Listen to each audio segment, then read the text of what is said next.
상상해보세요. 여러분이 매일 출근하는 평범한 작업 공간이 어느 날 갑자기 순식간에 잿더미로 변해버린다면 어떨까요? 아마 다들 그냥 운이 나빴던 거겠지라고 생각하실 수도 있습니다.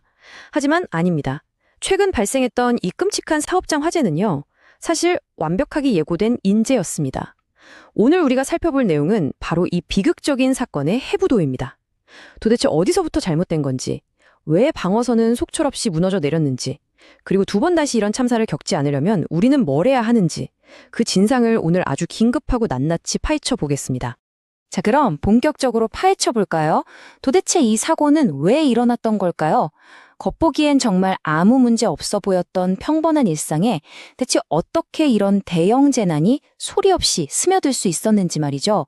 그 근본적인 미스터리를 풀기 위해서 우리가 사고 현장의 구체적인 환경 속으로 직접 한번 들어가 보겠습니다.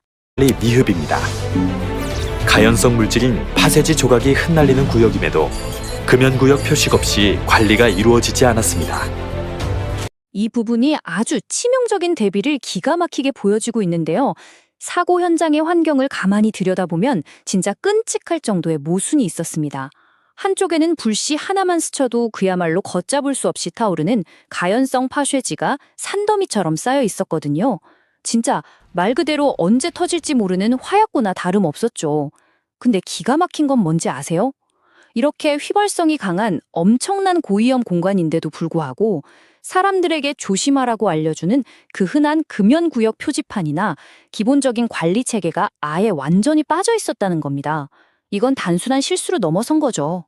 재난을 향해 스스로 방아쇠를 당긴 거나 마찬가지였던 셈입니다.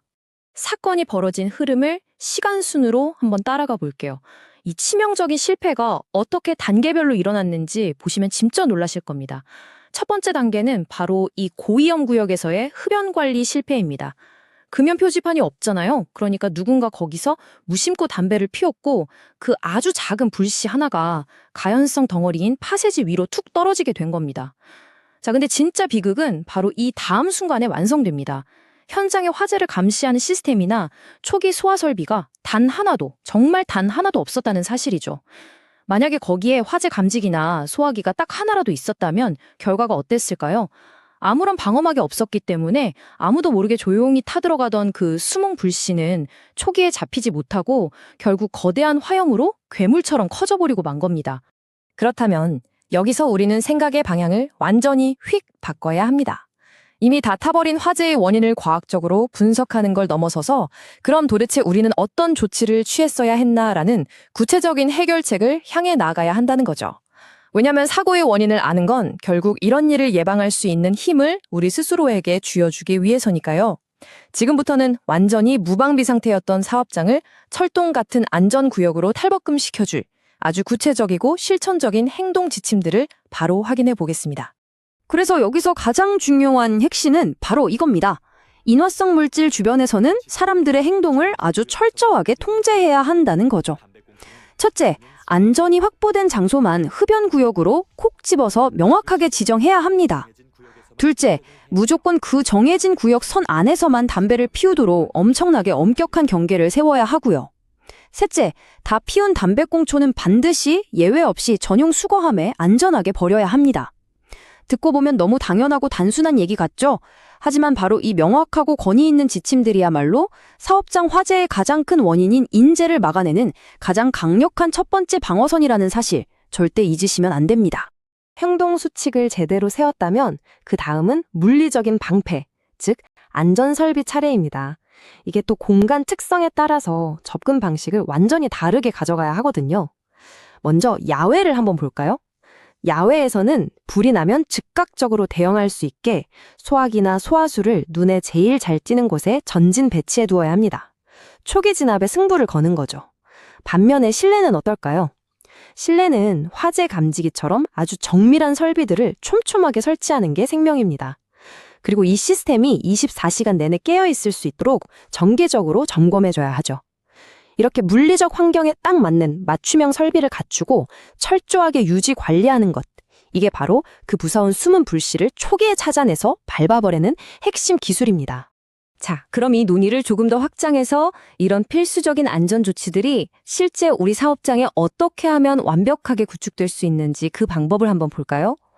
솔직히 이 수많은 안전수칙이랑 복잡한 설비 규정들을 우리 사업장에 오차 하나 없이 그것도 깐깐한 법적 테두리 안에서 완벽하게 세팅한다는 건 절대 쉬운 일이 아닙니다. 바로 이 지점에서 진짜 전문가의 개입이 필요한 거죠. 노무법인 오름은 단순하게 법률 조언만 툭 던져주는 게 아닙니다. 아주 철저한 노동 및 안전 준수 시스템을 여러분의 사업장에 완전히 뿌리내리게 해주는 굉장히 확실하고 권위 있는 파트너거든요. 031-296-0572번 이 번호로 연락해서 전문가의 제대로 된 도움을 받아보는 것.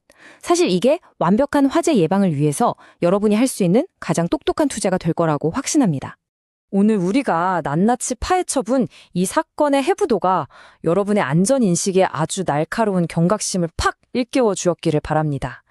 자, 이제 마지막으로 여러분께 아주 묵직한 질문을 하나 던지고 마무리할까 하는데요. 여러분의 사업장은 지금 당장 숨어있는 불씨를 잡아낼 완벽한 준비가 되어 있습니까? 화재라는 놈은요, 우리가 아주 잠깐 방심한 그 틈을 귀신같이 파고듭니다. 당장 내일 여러분이 일하시는 공간에 혹시 사각지대는 없는지 꼭 한번 점검해 보셨으면 좋겠어요.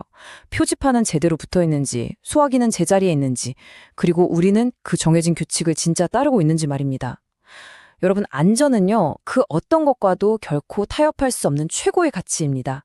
오늘 끝까지 함께 해주셔서 정말 감사합니다. 이번에는 화재 발생 시 즉시 사용할 수 있는 소화기, 소화수 등을 배치하여 화재를 초기에 진압해야 하며 실내 구간은 화재 감지기 등 감지 설비를 설치하여 정기적으로 점검해야 합니다.